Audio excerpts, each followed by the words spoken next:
La infancia o primera infancia, un periodo de muchos cambios, de desarrollo físico, cognitivo y emocional. Pero en algunas ocasiones nuestros niños sufren de depresión o a veces tienen un sub y baja que no saben qué significa. Hoy, en nuestro podcast, hablaremos del trastorno bipolar infantil. Bienvenidos.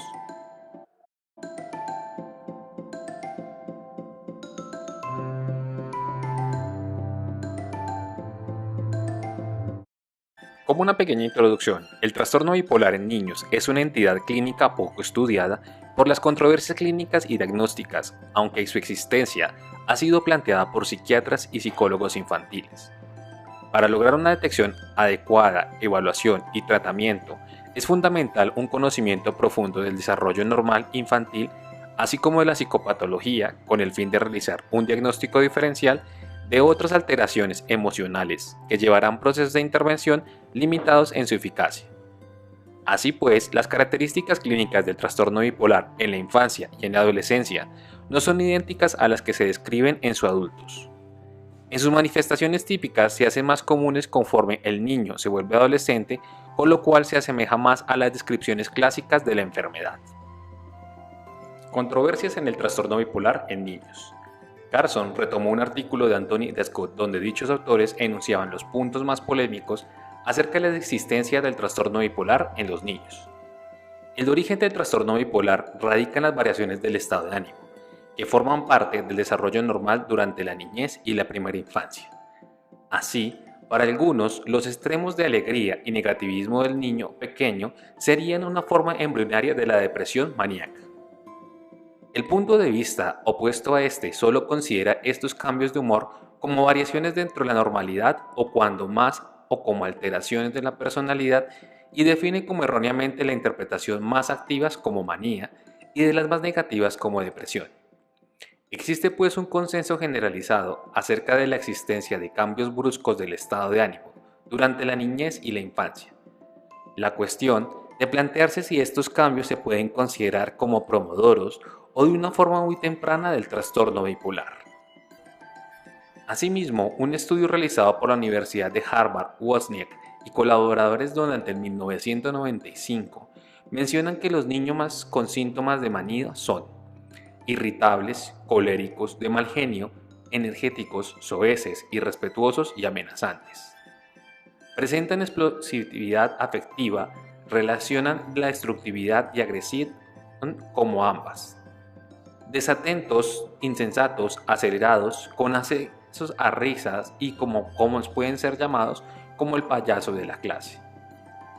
Depresivos, tristes, sin placer, duros consigo mismas, con comportamientos o tendencias a suicidas o autodestructivos. También es importante mencionar que de acuerdo a Marcelli y a Guerra, el síntoma principal del trastorno bipolar desde la primera infancia está relacionado por la alternancia rápida y brusca de los estados afectivos, extremos y opuestos, crisis de risa o exuberancia sin aparente razón, a las cuales están postración, abatimiento, incluso llanto y alegrías. Los bebés a menudo tienen un aire de tristeza o seriedad, en alternancia con bruscas descargas motoras.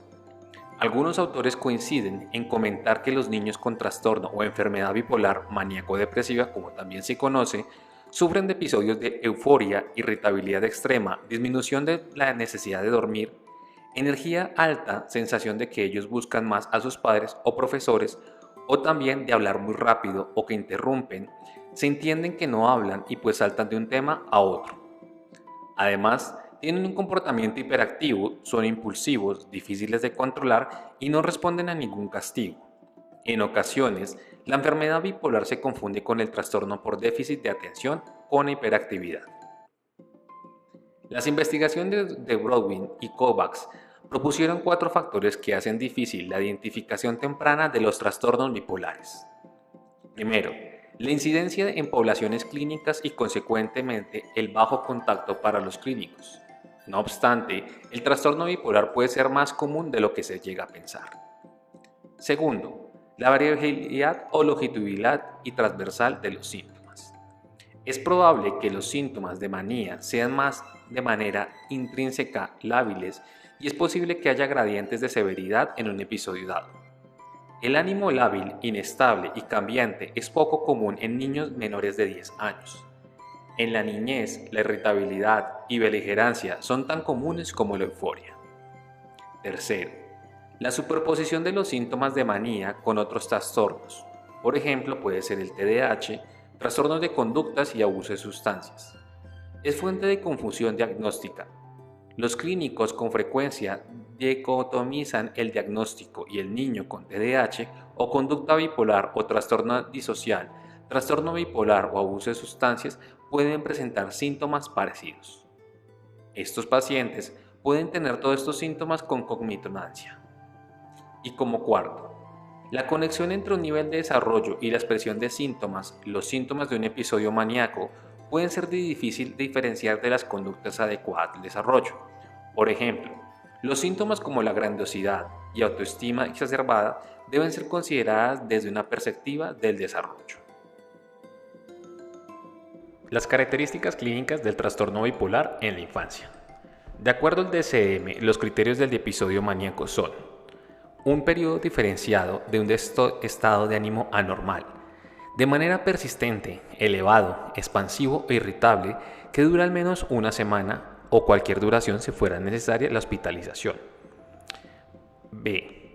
Durante el periodo de alteración del estado de ánimo han sido persistido 3 o más de los siguientes síntomas y 4 si el estado de ánimo es solo irritable y ha habido un grado significativo. A. Autoestima exagerada o grandiosidad. B. Disminución de la necesidad de dormir. C. Más hablador de lo habitual o verborreico. D. Fugas de ideas o experiencias subjetivas de que el pensamiento está acelerado. E. Distractibilidad. F. Aumento de la actividad intencionada o agitación psicomotora. G. Implicación excesiva en actividades placenteras que tienen un alto potencial para producir consecuencias graves. Como otros síntomas se encuentran, los síntomas no cumplen criterios para el episodio mixto. Lo siguiente es que la alteración del estado de ánimo es suficiente grave para provocar deterioro laboral o de actividades sociales habituales o de las relaciones con los demás. Se agrega que es importante aclarar que el deterioro laboral no se cumple, pues usualmente un niño no trabaja. Sin embargo, es oportuno contar que si se presentan dificultades en los ámbitos escolares. Los síntomas no se deben a aspectos fisiológicos de una sustancia, por ejemplo un medicamento, una droga o un tratamiento, ni una enfermedad médica, como puede ser el hipertiroidismo. Es importante hablar del criterio para el episodio depresivo. La presencia de 5 síntomas o más de los siguientes síntomas durante el periodo de 2 semanas que representan un cambio respecto a la actividad previa, uno de los síntomas puede llegar a ser A. El estado de ánimo depresivo durante la mayor parte del tiempo, casi todos los días, según lo indica el propio sujeto o la observación realizada por otros. En los niños y adolescentes el estado de ánimo puede ser irritable. B. Una disminución acusada del interés o de la capacidad para el placer o en casi todas las actividades la mayor parte del día. Casi cada día, según refiere el propio sujeto o se observa. C. Pérdida importante de peso sin hacer régimen o aumento de peso. Un ejemplo, un cambio más del 5% corporal en el mes. O pérdida o aumento del apetito casi diario. D. Insomnio o insomnia la mayor parte del día. E. Movimientos psicomotores agitados o lentos casi todo el día, que pueden ser observados por los demás o no meras sensaciones de inquietud o estar lentecido. F. Pérdida o fatiga de energía cotidiana. G. Sentimientos de inutilidad o de culpa excesivos o inapropiados, que pueden ser delirantes, casi cada día. No los simples autorreproches o autoculpabilidad por el hecho de estar enfermo. H. Disminución de la capacidad para pensar o concentrarse o indecisión casi diario, ya sea una atribución subjetiva o una observación ajena. I. Pensamientos recurrentes, no solo de la muerte, ideación suicida recurrente, sino un plan específico o una tentativa de suicidio o un plan para suicidarse. J. Los síntomas no cumplen criterios para un episodio mixto. K. Los síntomas provocan un malestar significativo o deterioro social, laboral o de otras áreas importantes. L. Los síntomas no son causados por efectos fisiológicos directos de la sustancia o una enfermedad médica. Y como último, los síntomas no se explican por la presencia de un duelo después de la pérdida de un ser querido, porque estos síntomas persisten por más de 2 meses o se caracterizan por una acusada incapacidad funcional, preocupaciones mórbidas de inutilidad, ideación suicida, síntomas psicóticos o de actividad motora lenta. Desde un punto de vista diferente, Díaz y Vázquez plantean observar los siguientes síntomas en la conducta de los niños con sospecha de trastorno bipolar. Alteración del estado de ánimo, como pueden ser humor eufórico, irritabilidad o ambos. B. Depresión o tristeza o llanto. Estos cambios de humor pueden ser rápidos, desde durar horas a pocos días, y pueden aparecer de forma explosiva y ser difícil de contener dentro de la casa. Otros síntomas pueden ser síntomas de ansiedad, como A. Tensión de mayor nivel, una expectativa o estar expectante ante diferentes situaciones. B. Si el niño es pequeño, en un promedio de 5 a 7 años en general, pueden presentarse episodios maníacos de ansiedad por separación y sobre todo en un estado de ánimo depresivo. C.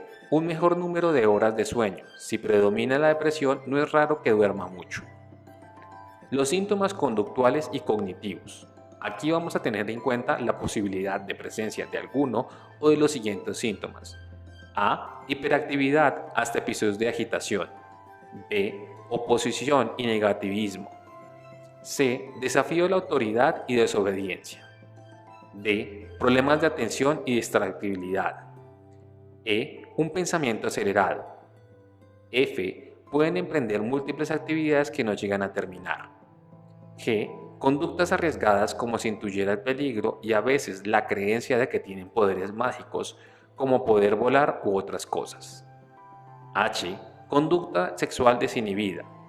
Y como último, las alteraciones psicofisiológicas, como pueden llegar a ser A. Alteraciones del sueño, insomnio o somnolencia, terrores nocturnos o pesadillas. B. Conductas caprichosas con la comida. Y C. Enuresis. Con respecto a la evaluación, Gutiérrez y colaboradores sugieren estar pendientes en los siguientes aspectos.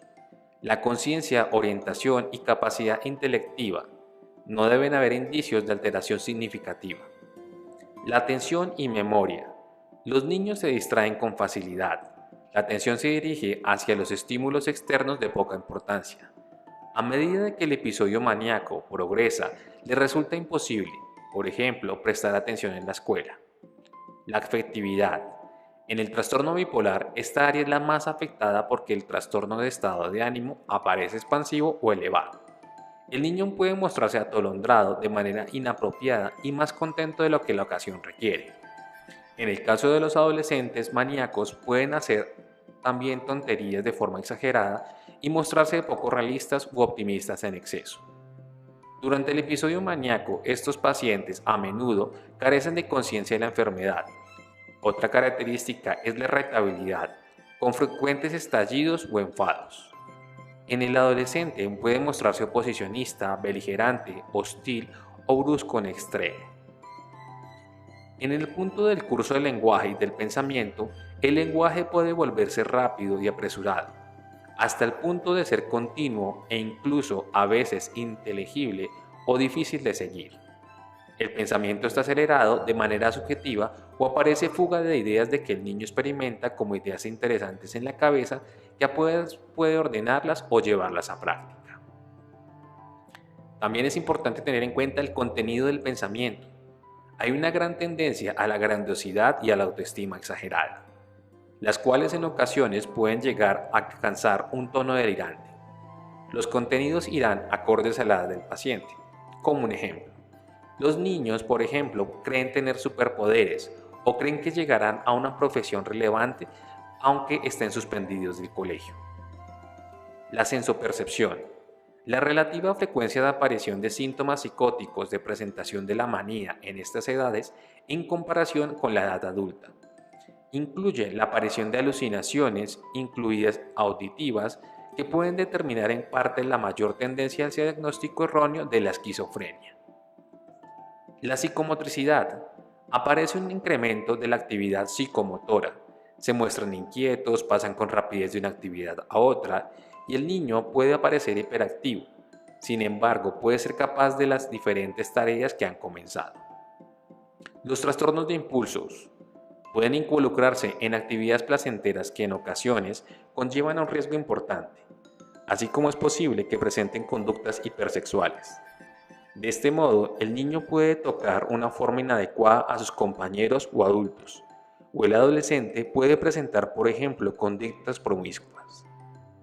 Otra característica a tener en cuenta es que disminuye la necesidad de dormir. En ocasiones, solo llega a tener 3 o 4 horas en sueños del día. La presentación de conducta y comportamientos de la misma. La conducta y el comportamiento van a estar determinados por el grado de desinhibición y la tendencia de la grandiosidad, así como un ejemplo que te voy a dar. El niño puede pensar hacer trampas en el colegio, a escaparse de casa, robar o en otras manifestaciones, como los adolescentes pueden invitar a su casa desconocidos, teñir el cabello, entre otras. Diagnóstico diferencial de trastorno bipolar en niños. Esquizofrenia, trastornos generalizados del desarrollo, trastorno disocial, abuso de drogas y trastorno por déficit de atención con hiperactividad. Luego, para llegar a la finalización de esta primera parte del podcast, el diagnóstico diferencial del trastorno bipolar en los niños es importante comentar lo siguiente. El factor crítico del diagnóstico diferencial de trastorno bipolar de aparición temprana no es sintomatología del TDAH, ya que los niños maníacos y con TDAH se suponen de manera significativa en esta área.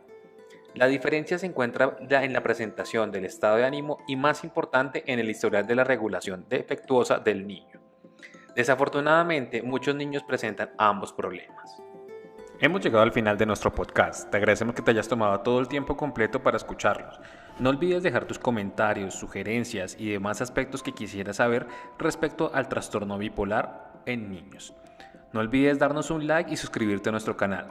Recuerda seguirnos en nuestras redes sociales, como son Facebook, Twitter, LinkedIn e Instagram, donde publicaremos diversos contenidos para ti. Nos veremos en una próxima ocasión. Hasta pronto.